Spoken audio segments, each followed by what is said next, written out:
talking about caste system, and how the Buddha turned it on its head in India, just completely ignored social custom, and said seniority matters in the Sangha.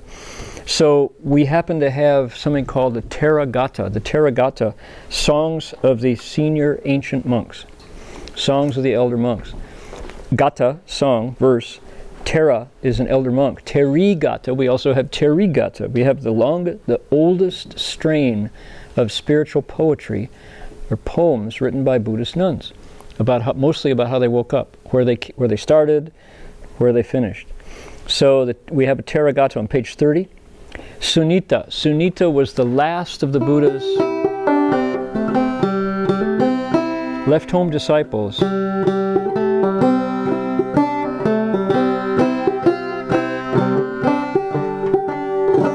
He was an untouchable, and he tells his story in this gatha, in this song, and this is a real biographical poem written by one of the Buddha's own left home monks. So what was the deal? He was essentially an orphan. He says, I was born poor, lowly family. His father ran away. There was little to eat, so he was starving. And his job, he was a garbage man. He would go to, in India there were lots of shrines, lots of pujas, right? So he would go to the pujas, and whatever was left over, he would scavenge and pick out the flowers that he could still sell, or the fruit left over, throw the rest away. But he had one saving practice, which was he bowed. He made prostrations. It was his own personal cultivation. And that was the thing that saved him. So he's homeless, carrying his pole and his basket through the streets of the city. He sees the Buddha. The Buddha is coming along with all the monks in line.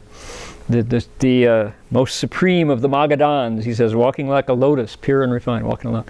So Sunita says, this is my chance. He throws it all on the table, and he stops and offers to bow to the Buddha. Now the Buddha's a kshatriya, caste, right? If the caste system were operating, he could stomp Sunita. Nobody would raise a finger. He could kill him on the spot. He could kick him to the gutter. He doesn't do it. What does he do? He stops the line of monks and receives the bows. So here's the garbage man, outcast, offering to bow to the Buddha, and the Buddha says, stops. And Sunita says, oh boy, here's my chance. Can I take refuge and leave home with you? The Buddha goes, Ehi bhikkhu, come bhikkhu, come bhikshu. And according to the tradition, his hair falls out and the robes appear in his body magically on the spot, right? So if you're the Buddha, you can do stuff like that. So if this were a movie, we now are over on page 31, and now I live alone here in the wilderness, right? So if this were a movie, the camera now goes out to Buddha Root Farm, Turtle Mountain, and here's Sunita living in the Chan Hall, during the rainy season when it's not sunny and blue sky, and he's cultivating the way his teacher told him. And sure enough, what happens? He says, the sun goes down. He enters samadhi. I saw my past lives. I got my heavenly eye. So his spiritual vision opens up. Just before dawn, I broke through the mass of darkness.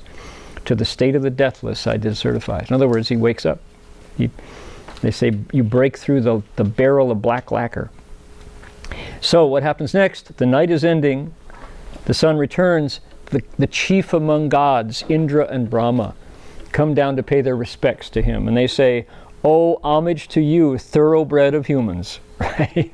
Like, what irony. This is like outcast. He's now the thoroughbred of humans. Your afflictions have ended. All your suffering is over. You, dear sir, are worthy of offering, he says.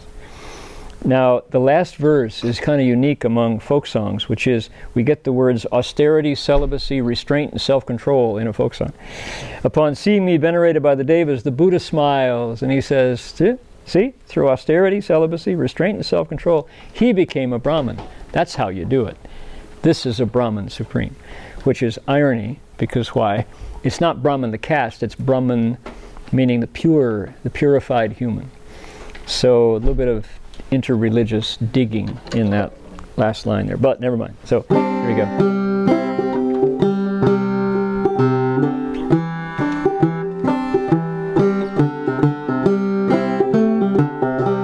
I was born poor in a lowly family.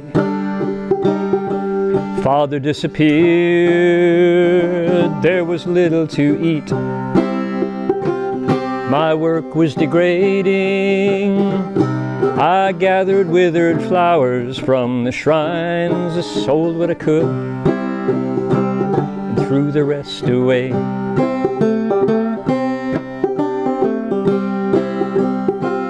People found me disgusting and they despised me. They just ignored me or they looked away, like we do with homeless people, right? The pain of rejection hurt as much as the hunger, but I lowered my heart and I bowed every day. Kept his practice going.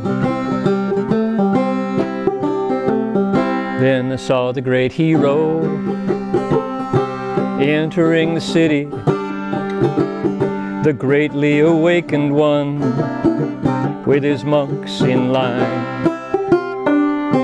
The most supreme of the Magadhans, walking like a lotus, pure and refined.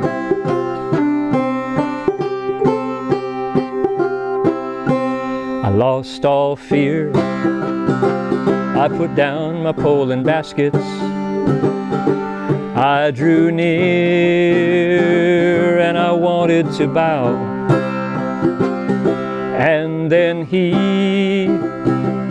the conqueror of Mara, stopped the line. Now he stood still out of kindness just for me. This is just a translation. I didn't add a word. This is exactly how the Therigatha goes.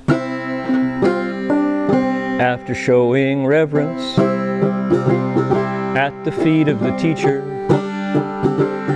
I stood to one side and I said these words: "O great sage supreme, among all beings can I take refuge and leave home with you?"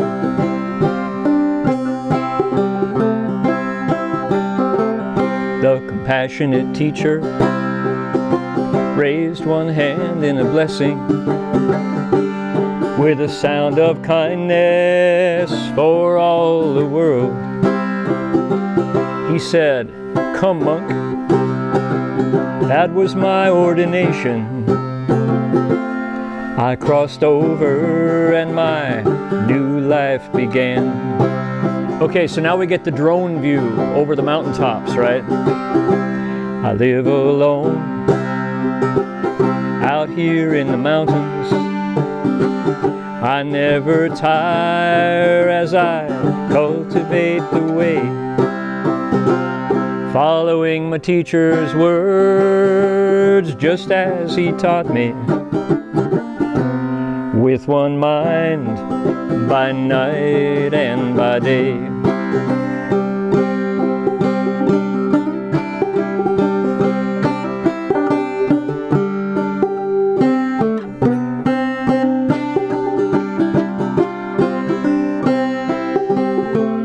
As the sun went down, I entered Samadhi. I saw my past lives and I got my heavenly eye. Then just before dawn, I broke through the mass of darkness to the state of the deathless. I did certify.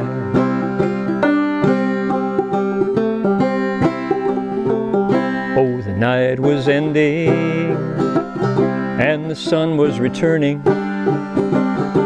Indra and Brahma paid their respects to me. with their palms together, shining light, the way gods do with eloquence. They said these words to me: homage to you, O thoroughbred of humans. Homage to you, human supreme. Your afflictions have ended, all your suffering is over. You, dear sir, are worthy of offerings. 应供, right? You're an arhat, in other words. Upon seeing me, venerated by the devas, the teacher smiled and he proclaimed, through austerity, celibacy, restraint and self-control, he became a Brahmin. He is a Brahmin supreme.